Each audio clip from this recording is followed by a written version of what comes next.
नमस्कार मित्रों, स्वागत है आपका अडानिया एजुकेशन अकेडमी आसिंद के इस YouTube चैनल पर।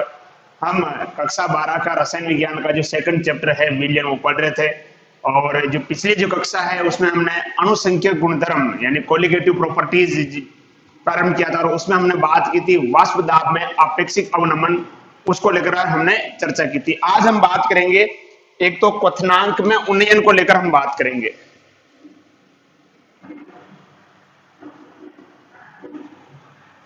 क्वथनांक में उन्नयन यानी एलिवेशन इन बॉइलिंग पॉइंट, क्वथनांक में उन्नयन को लेकर हम बात करेंगे। देखिए उन्नयन का मतलब क्या होता है, मैंने बताया था उन्नयन का मतलब क्या होता है, वृद्धि। यानी यहां हम बात करेंगे भाई क्वथनांक में जो वृद्धि होती है वो कैसे होती है और इस क्वथनांक में वृद्धि के आधार पर जो आपके पास जो अज्ञात जो विलय है उस अज्ञात विलय का अणुभार हम कैसे निकाल सकते हैं, इसको लेकर हम चर्चा करने वाले हैं। तो देखिएगा इसको हम समझते हैं क्वथनांक में उन्नयन कैसे होता है या क्वथनांक में जो वृद्धि है वो कैसे होती है। इसका जो पहले कंसेप्ट है उसको लेकर हम क्लियर कर लेते हैं, उसके बाद हम आगे चर्चा करेंगे। देखिएगा उसी तरह का एग्जांपल लेते हैं। मान लो कि मेरे पास एक पात्र है, मेरे पास क्या है, एक पात्र है और मैंने इसके अंदर क्या भर दिया, कोई द्रव भर दिया है। मैं इसके अंदर क्या कर देता हूं, कोई भी एक द्रव भर देता हूं इस पात्र के अंदर। ये मैंने इसके अंदर एक द्रव भर दिया, ये इसके अंदर भरा हुआ। अब देखिएगा कि एक शब्द है, सबसे पहले अपन बात करते हैं क्वथनांक क्या होता है। पहले इस शब्द को समझते हैं अपन, क्वथनांक किसे कहेंगे। जनरली आपने छोटी कक्षाओं में पढ़ा होगा कि वह ताप जिस पर कोई द्रव किसमें बदलता है, वाष्प में बदलता है, जिसे हम क्या कहते हैं, क्वथनांक कहते हैं। या यूं कह सकते हैं कि वह ताप जिस पर कोई द्रव उबलता है उसे हम क्या कहते हैं, क्वथनांक कहते हैं। वो छोटी कक्षाओं की बात है। अब हम 12th के अंदर, हम छोटे बच्चे नहीं है, तो हम 12th के हिसाब से देखेंगे कि इसकी जो डेफिनेशन है वो क्या हो सकती है, उसको लेकर हम बात करेंगे। तो देखिएगा क्वथनांक किसे कहते हैं। देखिएगा जैसे मान लो कि मेरे पास एक पात्र है, समझिएगा ध्यान से, वही तरीका बता रहा हूं, एक बार विज्ञान को भूल जाइए, ठीक है। देखिए इधर मेरे पास एक पात्र है और इसके अंदर क्या भरा हुआ है, द्रव भरा हुआ है, ठीक है। बाहर क्या है, बाहर कुछ नहीं तो अपन कह देंगे बाहर क्या है, वायु है। और वायु जो दाब लगाती है उसे अपन क्या बोलते हैं, वायु दाब कहते हैं। क्या कहते हैं, वायु दाब कहते हैं। मान लो, समझिएगा, मान लो कि यहां का है वायु दाब। अब आपको कि सर आप ज्यादा बता रहे हो, मान लो कि यहां का जो वायु दाब है वो कितना है, 10 atm। मान लो, समझने के लिए बता रहा हूं, मान लो। आप ये मत कहना सर 1 atm 2 atm, वो छोड़ दो, एक बार अपने को समझना है। मान लो कि बाहर का जो वायु दाब है वो कितना है, 10 atm है। कितना है, 10 atm। अब अंदर की बात कर रहे हैं, अंदर देखो ये द्रव भरा हुआ है। हम इस द्रव को क्या करेंगे, गर्म करेंगे। गर्म करने से इसकी क्या बनेगी, वाष्प बनेगी। हमने इसको बाहर से ढक रखा है, ऊपर से ढक रखा है, तो ये वाष्प हम पहले पढ़ चुके हैं। देखो पिछले कक्षाओं में सारी चीजें पढ़ चुके हैं अपन। अगर आपने पिछले वीडियो नहीं देखा तो देख लें आप। यहां से ये वाष्प जाएगी और यहाँ पर ये आकर क्या करेगी, इससे टकरा कर क्या लगाएगी, दाब लगाएगी, जिससे हम क्या कहेंगे, वाष्प दाब कहेंगे। क्या कहेंगे, वाष्प दाब, ठीक है। अब मान लो कि यहाँ का जो वाष्प दाब है, मान लेते हैं कि ये है, मान लेते हैं अपन 7 atm है। पात्र के अंदर जो द्रव के ऊपर जो दाब लग रहा है या द्रव के ऊपर जो वाष्प जो दाब लगा रही है वो दाब कितना है, 7 atm यानी 7 atm है, ठीक है। अब मैं चाहता हूं कि इसका जो अभी जो टेम्परेचर है, समझिएगा और देख लेते हैं, दाब कितना है, 7 atm है। और टेम्परेचर की बात करें तो मान लो कि यहां का जो टेम्परेचर है वो 60 डिग्री सेल्सियस है। यानी 60 डिग्री सेल्सियस पर इस पात्र के अंदर वाष्प दाब कितना है, 7 atm है। और बाहर का वायु दाब कितना है, 10 atm। समझिएगा, एक बार आंकड़ों को छोड़ दो, विज्ञान को भूल जाओ। मैं जो समझा रहा हूं उस कंसेप्ट पे फोकस करो, कंसेप्ट के ऊपर फोकस करो मैन, कि क्या है ये।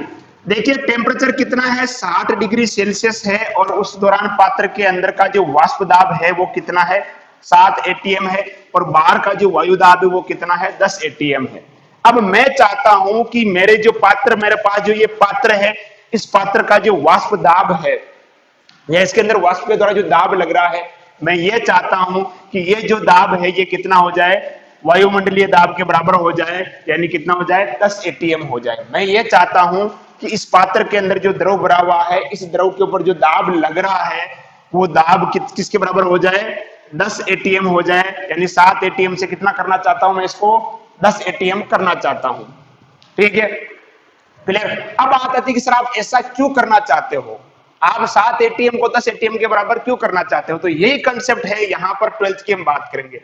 देखिए ये जो द्रव है, जब इस द्रव का वाष्प दाब किसके बराबर हो जाएगा, वायुमंडलीय दाब के बराबर हो जाएगा। जब किसी द्रव का दाब, या यूं कह सकते हैं कि वह ताप जिस पर किसी द्रव का वाष्प दाब वायुमंडलीय दाब के बराबर हो जाता है, उसे ही हम क्या कहते हैं, क्वथनांक कहते हैं। तो क्वथनांक की परिभाषा आपके समझ में आ गई होगी। क्वथनांक किसे कहेंगे, यानी वह ताप जिस पर किसी द्रव का वाष्प दाब वायुमंडलीय दाब के बराबर हो जाता है, उसे क्या कहते हैं, क्वथनांक कहते हैं। यानी वह ताप जिस पर किसी द्रव का वाष्प दाब वायुमंडलीय दाब के बराबर हो जाता है, उसे क्या कहते हैं, हम क्वथनांक कहते हैं। तो यहां पर मेरे पास जो द्रव है उसका वाष्प दाब कितना है, 7 एटीएम है, और यहां पर वायुमंडलीय दाब कितना है, 10 एटीएम। लेकिन मैं चाहता हूं कि मेरा जो द्रव है ये उबलने लग जाए, यानी इसका क्वथन होने लग जाए। तो इस द्रव को उबालने के लिए मुझे क्या करना पड़ेगा, इसका जो वाष्प दाब है इसको किसके बराबर करना पड़ेगा, 10 एटीएम के बराबर करना पड़ेगा, तभी तो ये उबलेगा। यानी अब मुझे क्या करना पड़ेगा, अगर इसका दाब बढ़ाना है तो क्या करूंगा। तो आप कहोगे सर वाष्प अगर ज्यादा बनेगी तो दाब भी बढ़ेगा। भाई अगर यहाँ जो वाष्प बन रही है, अगर ये वाष्प ज्यादा बनने लग जाएगी तो दाब अपने आप बढ़ जाएगा। तो वाष्प ज्यादा बने इसके लिए क्या करना होगा बताओ, वाष्प ज्यादा बने इसके लिए क्या करना पड़ेगा, मुझे ताप को क्या करना पड़ेगा, बढ़ाना पड़ेगा। समझिएगा, वाष्प को ज्यादा करने के लिए ताप को क्या करना पड़ेगा, बढ़ाना पड़ेगा। ठीक है, ताप बढ़ाऊंगा तो वाष्प ज्यादा बनेगी, और वाष्प ज्यादा बनेगी तो दाब ज्यादा होगा, दाब ज्यादा होगा तो 7 एटीएम से 8, 8 से 9 और 9 से 10 हो जाएगा। और जैसे ही 10 एटीएम के बराबर यहाँ का दाब हुआ, ये द्रव क्या होने लग जाएगा, उबलने लग जाएगा। क्लियर। यानी अपन कह सकते हैं कि कोई भी द्रव है उसके वाष्प दाब को बढ़ाने के लिए अपने को क्या करना पड़ता है, ताप देना पड़ता है। क्लियर, ये कंसेप्ट क्लियर हो गया। क्वथनांक किसे कहेंगे, वह ताप जिस पर किसी द्रव का वाष्प दाब वायुमंडलीय दाब के बराबर हो जाता है। ये द्रव है, ऐसा ताप जिस पर इसका जो दाब है ये किसके बराबर हो जाएगा, वायुमंडलीय दाब के बराबर हो जाएगा, उसे क्या कहेंगे, क्वथनांक कहेंगे। क्लियर। तो ये एक छोटा सा कंसेप्ट था। अब अपन आते हैं इसके ऊपर, जो अपना टॉपिक है क्वथनांक में उन्नयन, यानी क्वथनांक में वृद्धि कैसे होती है। समझिएगा ध्यान से, क्वथनांक में उन्नयन को समझिएगा, टॉपिक को। बहुत इजी है, बहुत ही इजी है। देखिए मेरे पास एक पात्र है और इसके अंदर मैंने भरा हुआ है शुद्ध विलायक भरा हुआ। क्या भरा हुआ है, शुद्ध विलायक। समझिएगा अब इसको ध्यान से, शुद्ध विलायक इसके अंदर भरा हुआ है, और बाहर का जो दाब है मान लेते हैं, अभी अपन ने लिया था 10 एटीएम। बाहर का जो वायुमंडलीय दाब है वो कितना है, 10 एटीएम है। और जैसा कि अपन ने इसके लिया था, अंदर का जो वायु दाब है कितना है, 7 एटीएम है। और टेम्परेचर अपन ने लिया था कितना, 60 डिग्री सेल्सियस। ध्यान दीजिएगा, अभी ये मेरे पास कंडीशन है, और ये कंडीशन कब है, जब इसके अंदर केवल क्या भरा हुआ है, विलायक भरा हुआ है, शुद्ध विलायक। ध्यान दीजिएगा, शुद्ध विलायक। क्लियर, शुद्ध विलायक भरा हुआ है, 60 डिग्री सेल्सियस पर इसका जो वाष्प दाब है कितना है, 7 एटीएम है, और मुझे इसको कितना करना है, 10 एटीएम करना है। ध्यान दीजिएगा। तो अब मैं क्या करता हूं, यहां से टेम्परेचर को मैंने बढ़ाना शुरू किया। इस टेम्परेचर को बढ़ाकर मैं 60 से कहां तक ले गया, 70 डिग्री सेल्सियस तक ले गया। जैसे मैंने क्या किया, इसको 70 डिग्री सेल्सियस पर किया। ध्यान दीजिएगा, आप समझिएगा यहां पर कंसेप्ट। मैंने टेम्परेचर को 60 डिग्री सेल्सियस से कितना किया, 70 डिग्री सेल्सियस। तो यहां का जो दाब था 7 एटीएम, सब ये कितना हो गया, 10 एटीएम हो गया। वाष्प दाब बढ़ा। तो अब देखो इस 70 डिग्री सेल्सियस पर क्या हो गया, वायुमंडलीय दाब और वाष्प दाब दोनों क्या हो गए, बराबर हो गए। कौन से टेम्परेचर पर, 70 डिग्री सेल्सियस पर। ध्यान दीजिएगा, 70 डिग्री सेल्सियस पर वाष्प दाब और वायुमंडलीय दाब क्या हो गए, बराबर हो गए। यानी ये द्रव क्या होने लगेगा, अब उबलने लगेगा। क्या होने लगेगा, उबलने लगेगा। अभी ये क्या है, केवल विलायक है, इसके अंदर मैंने कुछ भी नहीं मिलाया है। क्लियर। अब मैं क्या करता हूं, इस विलायक में अवाष्पशील विलेय मिलाता हूं। क्या मिला देता हूं, अवाष्पशील विलेय। आप जानते हो कि जैसे ही किसी विलायक में हम क्या करेंगे, अवाष्पशील विलेय मिलाएंगे उसका वाष्प दाब क्या होगा, कम होगा। अब यहां पर समझिएगा ध्यान से, अभी हमने टेम्परेचर कितना कर रखा है, टेम्परेचर हमने कर रखा है कितना, 70 डिग्री सेल्सियस कर रखा है, और इसका वाष्प दाब कितना है, 10 एटीएम। ध्यान दीजिएगा, बाहर का भी कितना है, 10 एटीएम, ठीक है, यानी अभी ये उबल रहा है। अब जैसे मैं क्या करूंगा, इसमें क्या करूंगा, अवाष्पशील विलेय मिलाऊंगा विलायक के अंदर, इसका वाष्प दाब क्या होगा, कम होगा। ध्यान दीजिएगा, जैसे ही मैं क्या करूंगा, अवाष्पशील विलेय को किसी विलायक में मिलाऊंगा तो उस विलायक का जो वाष्प दाब वो क्या हो जाएगा, कम हो जाएगा। यानी अब मेरे पास विलायक नहीं रहेगा, क्योंकि जैसे इसको मैं मिलाऊंगा इस विलायक में, मैं इस विलेय को मिलाऊंगा तो दोनों मिलकर क्या बना देंगे, बताओ, दोनों मिलकर क्या बना देंगे, विलयन बना देंगे।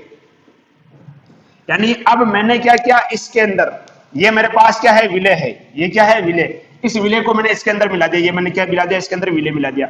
अब बताओ क्या ये विलेय है, ये विलायक है क्या, अब ये विलायक नहीं रहा, अब ये क्या बन गया, विलयन बन गया। क्या बन गया, विलयन, ठीक है। तो इसको यहां से मैं हटा देता हूं, देखो अब ये विलायक नहीं है, अब ये क्या है, विलयन है। अब ये क्या बन गया, विलयन बन गया। टेम्परेचर कम थोड़ी किया अपन ने, टेम्परेचर तो उतना ही है रे भाई, ताप को तो हमने कम किया ही नहीं, ताप तो उतना का उतना ही था। ताप कितना, 70 डिग्री सेल्सियस तक अपन ने इसको गर्म कर दिया था, तो ताप तो उतना ही है 70 डिग्री सेल्सियस। और 70 डिग्री सेल्सियस पर विलायक, ध्यान दीजिएगा, 70 डिग्री सेल्सियस पर विलायक का जो वाष्प दाब था कितना था, 10 एटीएम था। अब हमने क्या किया, उस विलायक के अंदर क्या किया, अवाष्पशील विलेय को मिलाया, तो उसका वाष्प दाब क्या हो जाएगा, कम हो जाएगा। क्या हो जाएगा, कम। यानी अब ये वाष्प दाब जो 10 एटीएम था, ये 10 एटीएम से क्या हो जाएगा, कम हो जाएगा। मान लो कि ये 10 एटीएम से घटकर कितना हो गया, विलयन का अब ये कितना हो गया, मान लेते हैं 8 एटीएम हो गया। कितना हो गया, 8 एटीएम। टेम्परेचर उतना ही है, कितना, 70 डिग्री सेल्सियस ही है, ठीक है। अब लेकिन अपने पास जो पहले विलायक था, विलायक की जगह पे क्या आ गया, विलयन आ गया। क्या आ गया, विलयन, ठीक है। 70 डिग्री सेल्सियस पर विलायक का वाष्प दाब कितना था, 10 एटीएम था। लेकिन जैसे हमने इसके अंदर क्या मिलाया, अवाष्पशील विलेय मिलाया, अपने को क्या प्राप्त हुआ, विलयन। और अपन जानते हैं विलयन का जो वाष्प दाब है विलायक के वाष्प दाब से क्या होता है, कम होता है, जो 10 से घटकर कितना हो गया, 8 हो गया, ठीक है। अब मैं चाहता हूं कि ये 8 फिर से कितना हो जाए, 10 हो जाए। मैं यह चाहता हूं कि जो 8 एटीएम वाष्प दाब है वो वापस कितना हो जाए, 10 एटीएम हो जाए। तो अब बताओ मुझे क्या करना पड़ेगा। आप कहोगे सर वही तरीका अपनाना पड़ेगा जो पहले अपना रहे थे। क्या करेंगे, ताप को बढ़ाएंगे। क्या करेंगे, ताप को बढ़ाएंगे, क्लियर। तो फिर से मान लो, फिर से मैंने टेम्परेचर को बढ़ाया, कितना, 10 डिग्री सेल्सियस और बढ़ाया, तो ये अब कितना हो गया, बताओ, जैसे बढ़ाऊंगा कितना हो जाएगा, 80 डिग्री सेल्सियस हो जाएगा। जैसे ही क्या हुआ, टेम्परेचर 80 डिग्री सेल्सियस हुआ, यहां से जो इसका जो वाष्प दाब है ये 8 एटीएम से कितना हो गया, 10 एटीएम हो गया। कितना हो गया, 10 एटीएम। तो बताओ पहले जो विलायक था उस विलायक का क्वथनांक कितना था, विलायक का क्वथनांक कितना था, 70 डिग्री सेल्सियस था। और विलयन का क्वथनांक कितना है, विलायक का तो कितना था, 70 डिग्री सेल्सियस, यानी 70 पर उसका दाब कितना, किसके बराबर हो गया, 10 एटीएम के बराबर हो गया था। लेकिन विलयन की अगर अपन बात करें तो विलयन का वाष्प दाब जो है 10 एटीएम के बराबर कब हुआ, 80 डिग्री सेल्सियस पर हुआ। अब बताओ कि हमने ताप को बढ़ाया या घटाया। तो पहले जो क्वथनांक था यानी उबलने का जो अंक था कितना था, 70 था। और वर्तमान में जो क्वथनांक है वो कितना है, 80 डिग्री सेल्सियस है। इसका मतलब क्या हुआ, क्वथनांक में क्या हुई, वृद्धि हुई। क्वथनांक में क्या हुई, वृद्धि। कितनी होगी, देखो 10 डिग्री सेल्सियस की होगी। कितनी होगी, 10 डिग्री सेल्सियस की, यानी उन्नयन हो रहा है। मैंने बताया था उन्नयन को हम क्या कहते हैं, वृद्धि कहते हैं। यानी ये क्या हो गया, क्वथनांक में क्या हो गया, उन्नयन हो गया। क्वथनांक में क्या हो गया, उन्नयन, क्लियर। तो ये क्वथनांक में उन्नयन का कंसेप्ट हुआ, अभी टॉपिक नहीं हुआ है, क्वथनांक में उन्नयन का कंसेप्ट हुआ। अभी तो अपन ने कुछ किया ही नहीं, नॉर्मली एक बेबी केमिस्ट्री पढ़ रहे थे, क्लियर। तो थोड़ा लिक्विड ले लेते हैं हम भी।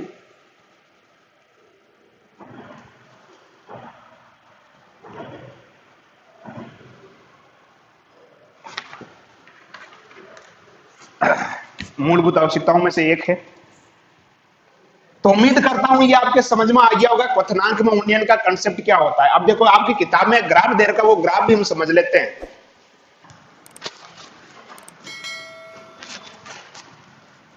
देखिएगा एक ग्राफ बनाते हैं हम बहुत प्यारा सा, इस तरह से, क्लियर।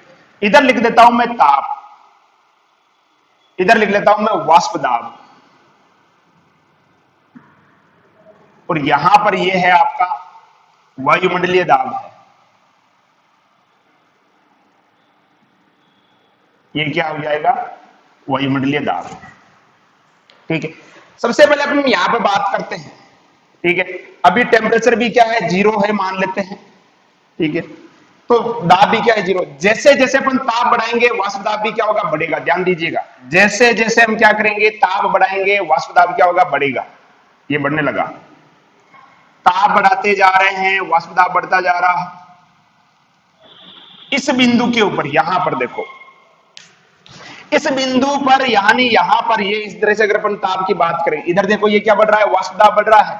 ये तो क्या बढ़ रहा है आपका, वाष्प दाब बढ़ रहा है। इधर क्या बढ़ रहा है, ताप बढ़ रहा है। इस बिंदु पर देखो, यहां पर देखो, यहां पर क्या हुआ कि ये जो पदार्थ जो भी अपने पास था उसका जो वाष्प दाब है ये किसके बराबर हो गया, वायुमंडलीय दाब के बराबर हो गया। देखो हो गया, नहीं हो गया, क्लियर।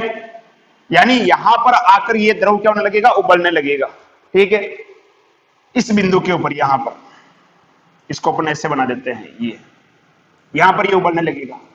क्लियर।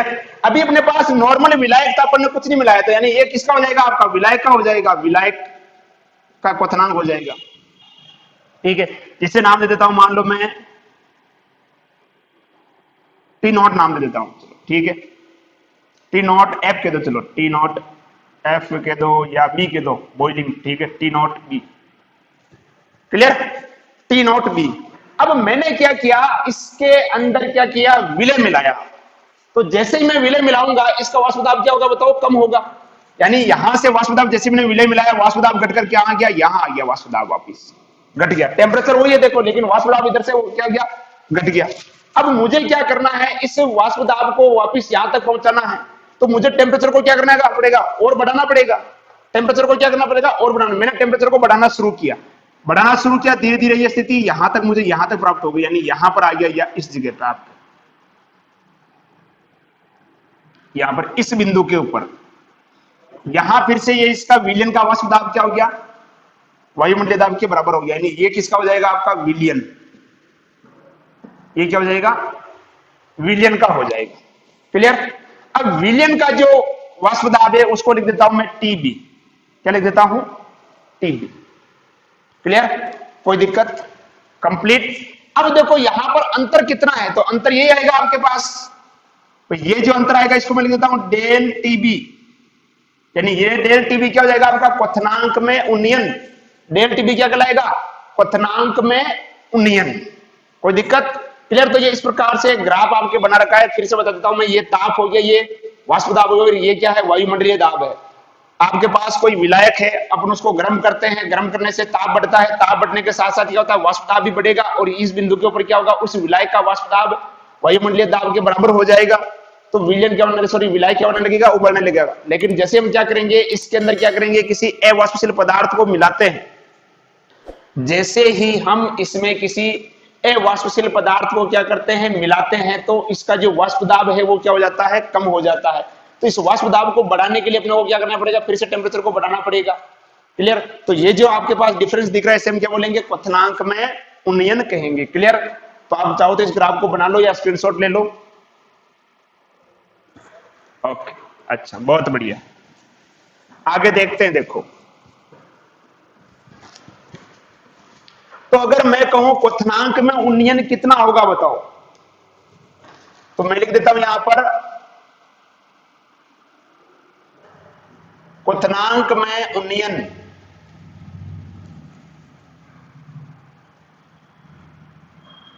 क्या हो जाएगा, डेल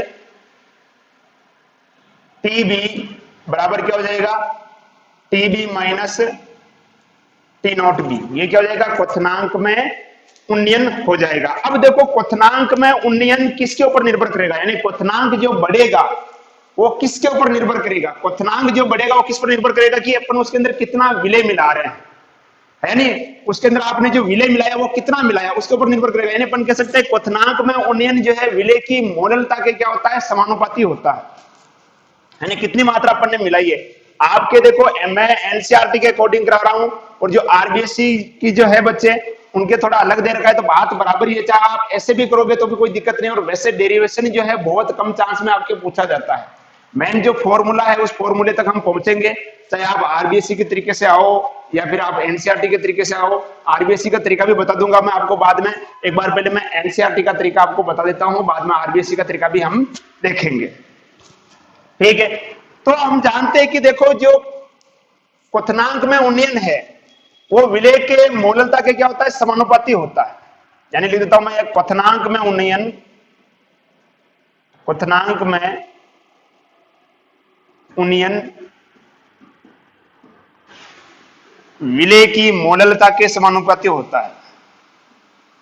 विलेय की मोललता, मोललता के समानुपाती होता है।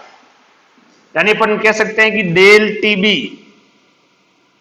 समानुपाती होगा किसके, स्मॉल एम के। ठीक है, स्मॉल एम यानी क्या हो गया, मोललता। और अपन जानते हैं मोललता, या पहले इसको लिख देता हूं मैं, स्थिरांक लिख देता हूं एक बार। यहां पर डेल टीबी समानुपाती के चिन्ह को हटाएंगे तो एक स्थिरांक लगेगा, स्थिरांक लिख देता हूं मैं यहां पर केबी स्मॉल एम। यहां पर देखो केबी क्या है, केबी को अपन बोलते हैं मोलल उन्नयन स्थिरांक, मोलल उन्नयन स्थिरांक। ठीक है, तो एक बार फिर से यहां से देख लो, क्वथनांक में उन्नयन क्या होगा, डेल टीबी बराबर TB minus T not be. और अपन जानते हैं क्वथनांक में जो उन्नयन है वो विलेय की जो मोललता होती है उसके क्या होता है, समानुपाती। क्योंकि उन्नयन किस पर निर्भर करेगा, आप कितना विलेय मिला रहे हो उस पर निर्भर करेगा। अपन मोललता क्यों ले रहे हैं, क्योंकि जो अपन पदार्थ मिला रहे थे वो ठोस मिला रहे थे, और ठोस की अपन क्या लेते हैं, मोललता लेते हैं, और द्रव हो तो क्या लेते हैं अपन, मोलरता लेते हैं। ये अपन पढ़ चुके हैं। ठीक है, तो क्वथनांक में जो उन्नयन है विलेय की मोललता के क्या होता है, समानुपाती। क्वथनांक में उन्नयन क्या है, डेल टीबी, ये किसके समानुपाती होगा, मोललता के समानुपाती होगा, यानी स्मॉल एम। ठीक है, समानुपाती का चिन्ह हटाएंगे तो यहाँ पर क्या लग जाएगा, स्थिरांक लग जाएगा, यानी केबी क्या हो जाएगा यहाँ पर, मोलल उन्नयन स्थिरांक। अब देखो अपन जानते हैं कि स्मॉल एम यानी मोललता क्या होती है, देखो इधर स्मॉल एम मोललता बराबर क्या होता है, देखो ऊपर तो क्या था, विलेय के मोल, सॉरी विलेय की मात्रा WB, और नीचे क्या था, विलेय का अणुभार यानी MB, इंटू क्या था इधर 1000, और नीचे क्या था ये विलाय का भार यानी WA, क्या आता है WA। ये किसकी वैल्यू होती है, स्मॉल m की वैल्यू होती है। ठीक है, तो अब यहां पर मैं क्या कर रहा हूं, ये स्मॉल m रख देता हूं तो क्या हो जाएगा बताओ, देखो डेल टीबी बराबर, डेल टीबी बराबर क्या हो जाएगा, केबी इंटू ऊपर क्या हो जाएगा WB इंटू 1000, और नीचे क्या जाएगा MB इंटू WA। अपने को निकालना क्या होता है, अधिकांश MB निकालना होता है, तो MB बराबर क्या हो जाएगा बताओ, MB बराबर क्या हो जाएगा, KB इंटू WB इंटू क्या हो जाएगा 1000, और नीचे क्या जाएगा डेल TB इंटू WA। ये फॉर्मूला है। ठीक है, ये अकॉर्डिंग टू मैंने निकाल के बताया है आपको एनसीईआरटी के अकॉर्डिंग, जो एनसीईआरटी की जो बुक है उसके अंदर जो दे रखा है वो मैंने निकाल के बताया। आप कहोगे सर आप तो आरबीएससी का पढ़ा रहे हो, घबराओ मत रहे, वो भी बताएंगे भी। ठीक है, तो ये हमने निकाल के देखा इसको। अब इसके अंदर कौन कौन सी चीज क्या क्या है वो हम देख लेते हैं। देखो यहां पर क्या क्या, देखो केबी तो क्या हो जाएगा, मोलल उन्नयन स्थिरांक, ये अपने को पता ही है। केबी तो क्या है, मोलल उन्नयन स्थिरांक, क्वेश्चन के अंदर दिया होगा मोलल उन्नयन स्थिरांक, ये प्रश्न के अंदर आपको दिया होगा। ठीक है, फिर आता है WB। WB क्या है बताओ, WB यहां पर क्या है, WB क्या है, विलेय का भार या विलेय की मात्रा। विलेय का भार लिख लो या विलेय की मात्रा लिख लो। फिर क्या है डेल टीबी, डेल टीबी क्या है, यह है क्वथनांक में उन्नयन कितनी वृद्धि हुई है, क्वथनांक में उन्नयन कितनी वृद्धि हुई लिखेंगे अपन। फिर आता है WA, WA क्या है, विलायक का भार, विलायक का भार। और MB क्या है, MB है विलेय का अणुभार। क्लियर, तो ये चीजें जो है अपने को देखनी है। क्लियर, तो इस प्रकार से ये एनसीईआरटी का मेथड मैंने आपको बताया है। क्लियर, कोई विशेष नहीं है। अपन आरबीएससी से भी आएंगे तो भी फॉर्मूला आपको ये निकल जाएगा और यही आपको ध्यान में रखना है। क्लियर, एक बार आप इसका स्क्रीनशॉट ले लो, फिर मैं आपको आरबीएससी का भी मैं बता देता हूं। क्लियर, चलो आरबीएससी का भी करके देख लेते हैं एक बार, ताकि आपके दिमाग में किसी प्रकार का कोई डाउट ना रहे।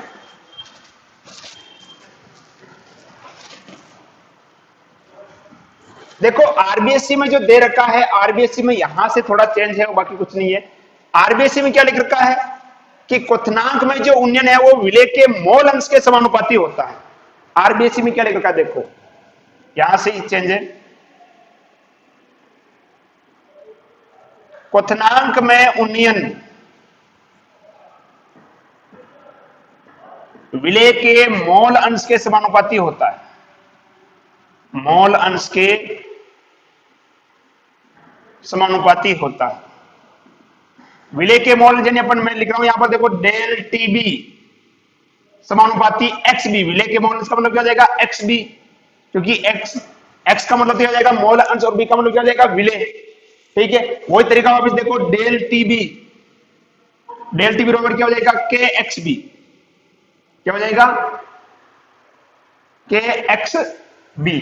अब देखो एक्स बी यहां पर क्या है, मोल अंश है। क्या है, मोल अंश। किसके मोल अंश है, ये विलेय के मोल अंश है। किसके मोल अंश है, विलेय के मोल अंश है। तो देखिएगा यहां पर एक्स बी बराबर, पहले अपन पढ़ चुके, एक्स बी बराबर क्या हो जाएगा, ऊपर क्या हो जाएगा एन बी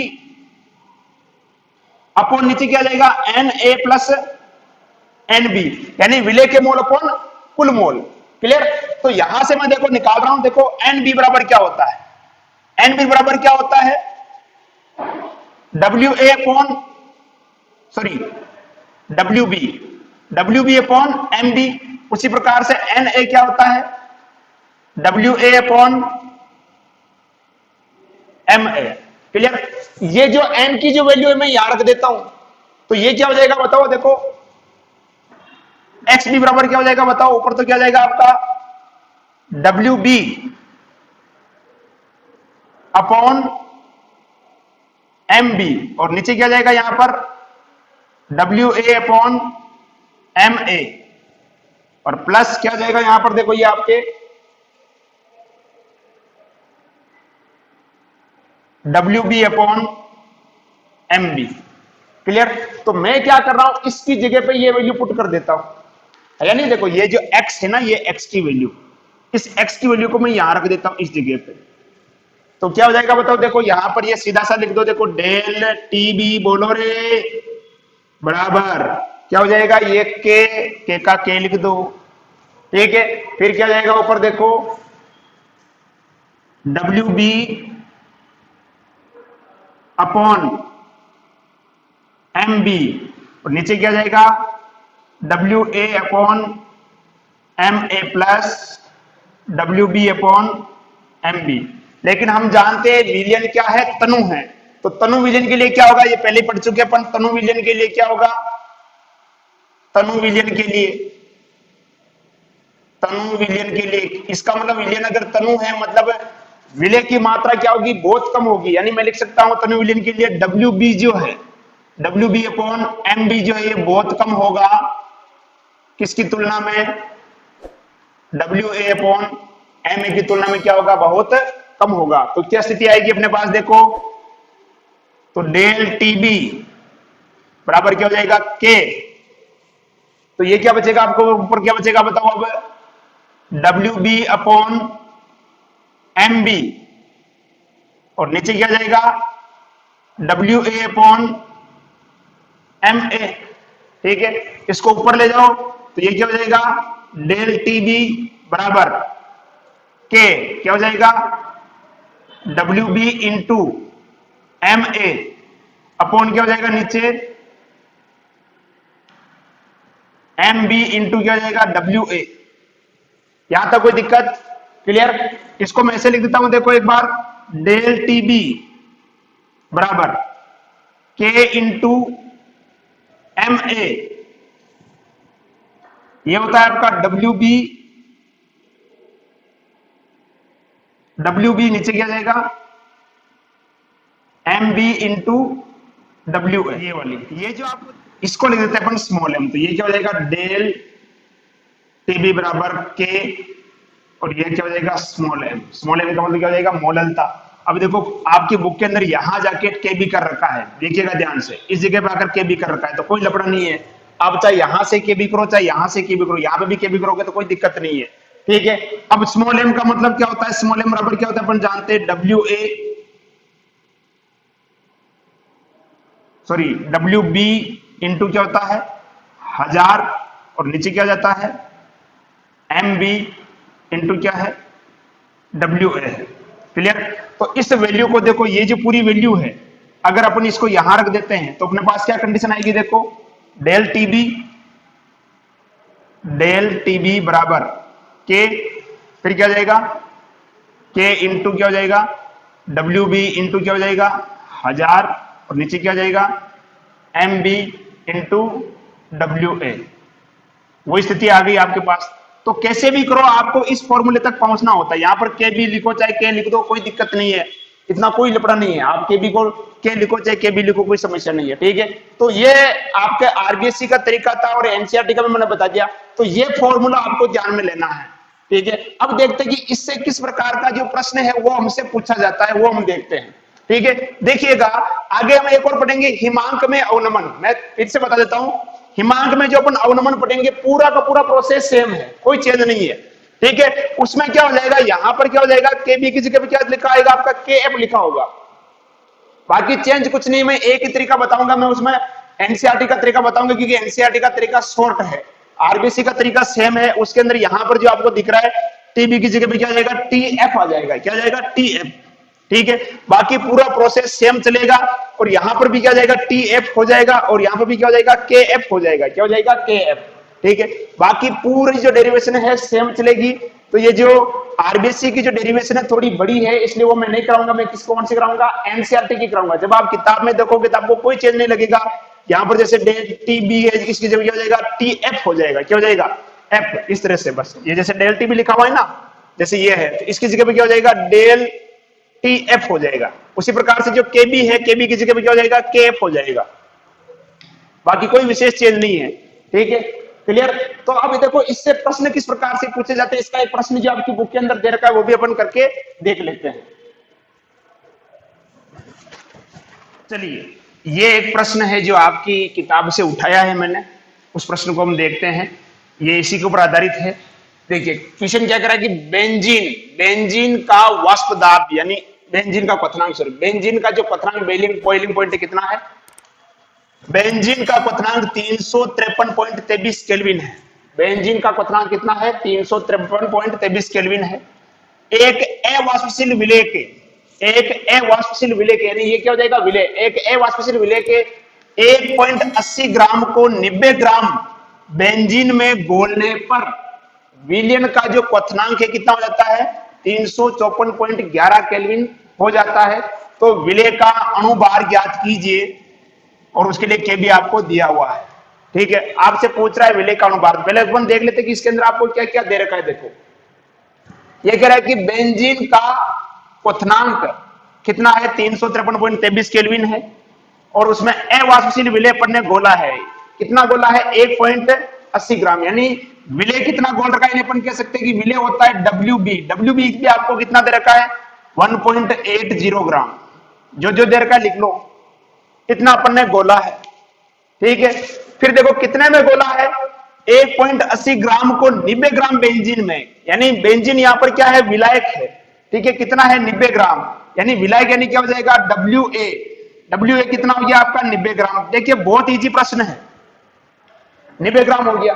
ठीक है, आपको केबी दिया हुआ है, इसके अंदर केबी कितना दे रखा है देखो 2.53 kelvin kilogram mole inverse.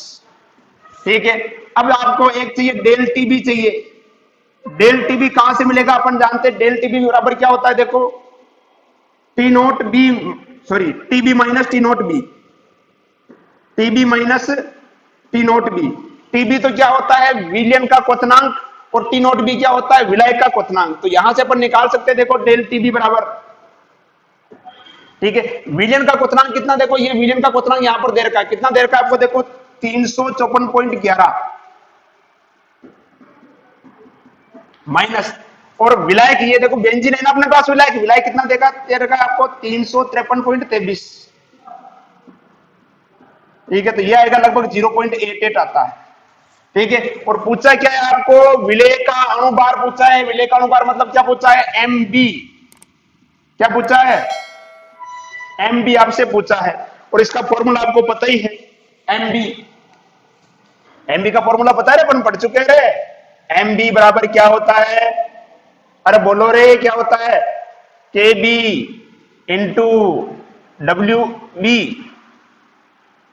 Into 1000 और नीचे क्या था, del TB into W A. ठीक है, तो वैल्यू रख दो आप। एम बी बराबर के बी कितना है आपका 2.53 इंटू डब्ल्यू बी कितना है 1.80 इंटू 1000 और नीचे क्या है डेल टी बी कितना आया, यहां से देखो ये आया, उठा लो यहां से कितना है 0.88 इंटू डब्ल्यू ए, देखो डब्ल्यू ए कहां से, यहां से उठा लो, ये उठा लो, सोल्व कर लो, सोल्व कर लो, जो भी सोल्व करोगे वो क्या जाएगा आपका आंसर आ जाएगा। क्लियर। तो इस प्रकार से हम ये इसका निकाल सकते हैं कि कोई भी आपके पास कोई अवाष्पशील अगर कोई विलय दे रखा है और अवाष्पशील विलय का अगर अपने को निकालना हो, अणुभार निकालना हो, अज्ञात अणुभार हो, तो वो निकालना तो उसको अपन सोल्व कर सकते हैं। इसको आप सोल्व करोगे तो जो भी आंसर आएगा वो ग्राम प्रति मोल में, जैसे कि इसको सोल्व करते हैं यह आएगा लगभग आपके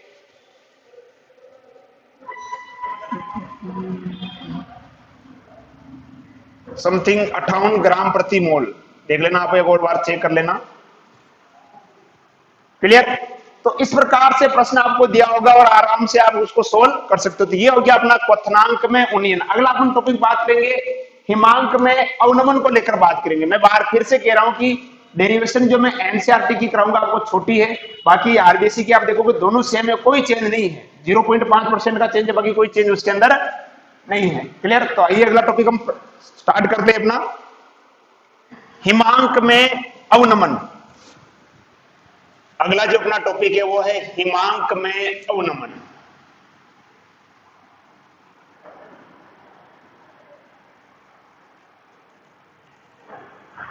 देखो हिमांक का मतलब होता है जमुना, वो गंगा जमुना वाली नहीं है।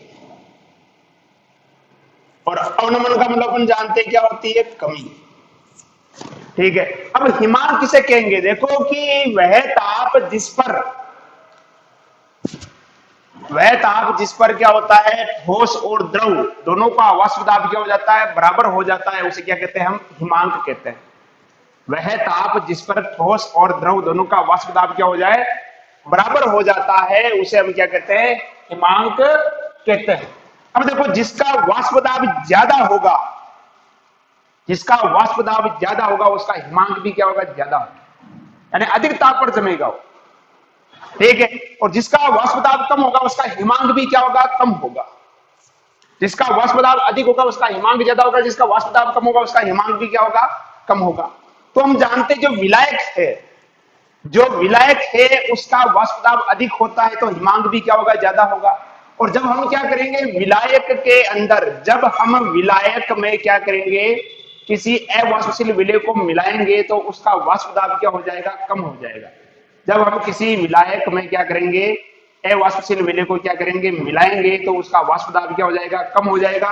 वाष्प दाब कम हो जाएगा तो हिमांक भी क्या हो जाएगा, कम हो जाएगा, वो कम ताप पर क्या होगा, जमेगा। वाष्प दाब कम होगा तो हिमांक भी क्या होगा, कम होगा। ठीक है। तो ये अपना कंसेप्ट था और इसी को लेकर हम चर्चा करते हैं। ठीक है। शॉर्ट में करा रहा हूं, नॉर्मली है, देखो कोई विशेष नहीं है। इसका अगर अपन ग्राफ बना के देखें वही तरीका अपने पास। ठीक है। इस तरह से लिख देता हूं मैं वाष्प दाब। ठीक है।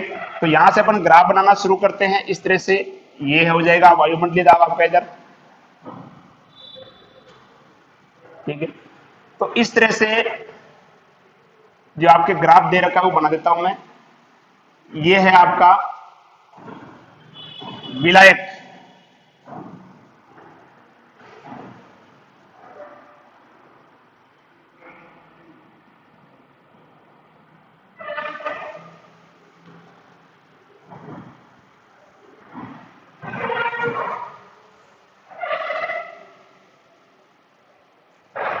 माफ कीजिएगा विलायक नहीं, ये आ जाएगा आपका विलयन आएगा।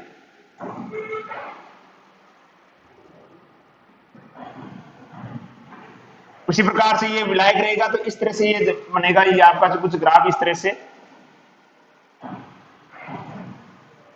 यानी इस टेम्परेचर पर क्या होगा, ये दोनों क्या हो जाएंगे दोनों का आपस में दाब क्या हो जाएगा, बराबर हो जाएगा। तो इसको मैं ले लेता हूं, जैसे मान लो कि टी एफ,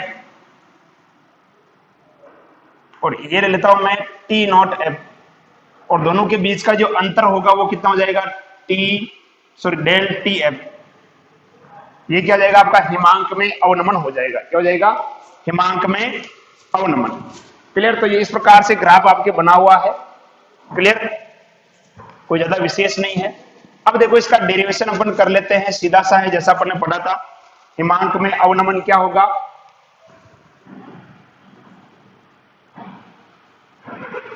हिमांक में अवनमन यानी क्या हो जाएगा, डेल टी एफ बराबर क्या हो जाएगा, टी नॉट एफ आएगा, क्योंकि ये ज्यादा था, इधर था ना आपने पहले टी नॉट एफ और फिर क्या था T B, sorry T F, तो टी एफ ये इस तरह से आ जाएगा आपका। क्लियर। और अपन जानते हैं कि जो डेल टी एफ है, डेल टी एफ है, ये समानुपाती है किसके, मोललता के। ठीक है। एनसीईआरटी के अंदर यहां दे रखा है एक्स बी। ठीक है, सॉरी एनसीईआरटी क्या रहे, आपके आरबीएससी, ये है एनसीईआरटी के अंदर दे रखा है, और यहां पर ये क्या दे रखा है, एक्स बी दिया हुआ है। तो वो एक्स बी का कैसे करते हैं वो मैंने कराया था, उसी तरह से आपको करना है, कोई चेंज नहीं करना है। ठीक है, मैं इसका बता रहा हूं आपको मोललता वाला। ठीक है, तो इसको अपन हटाएंगे, क्या हो जाएगा, समानुपाती का चिन्ह हटाएगा तो डेल टी एफ बराबर क्या हो जाएगा, के एफ और स्मॉल एम। स्मॉल एम बराबर क्या होता है अपन जानते हैं, डब्ल्यू बी इंटू 1000, नीचे क्या जाएगा, M B into W A. इसकी वैल्यू यहां रख देंगे तो क्या जाएगा आपका, डेल टी एफ बराबर के एफ इंटू क्या हो जाएगा, डब्ल्यू बी इंटू 1000, नीचे क्या जाएगा देखो, एम बी इंटू क्या है, डब्ल्यू ए। ठीक है। क्या लफड़ा है, तो लिखने में मिस्टेक बहुत कर रहा हूं आज मैं। निकालना क्या होता है अपने को, ए विलेय या सॉरी अज्ञात विलेय का अनुपात निकालना होता है, यानी एम बी अपने को निकालना होता है। तो एम बी बराबर क्या हो जाएगा, K F into W B into 1000, और नीचे क्या जाएगा बताओ, नीचे क्या जाएगा अब, डेल टी एफ इंटू क्या जाएगा, डब्ल्यू है। तो यहां पर ये क्या हो जाएगा, ये तो जाएगा विलेय का अनुपात, ये क्या हो जाएगा, विलेय की मात्रा, ये हिमांक में अवनमन, ये विलायक का भार। बस पूरा प्रोसेस वो का वही है, कंप्लीट, कोई दिक्कत नहीं है, इसको सीधा सा आप आराम से कर सकते हो। क्लियर। क्वेश्चन आपके बुक के अंदर दे रखे हैं, समय का अभाव है उसकी वजह से मैं थोड़ा क्वेश्चन नहीं कर पाऊंगा।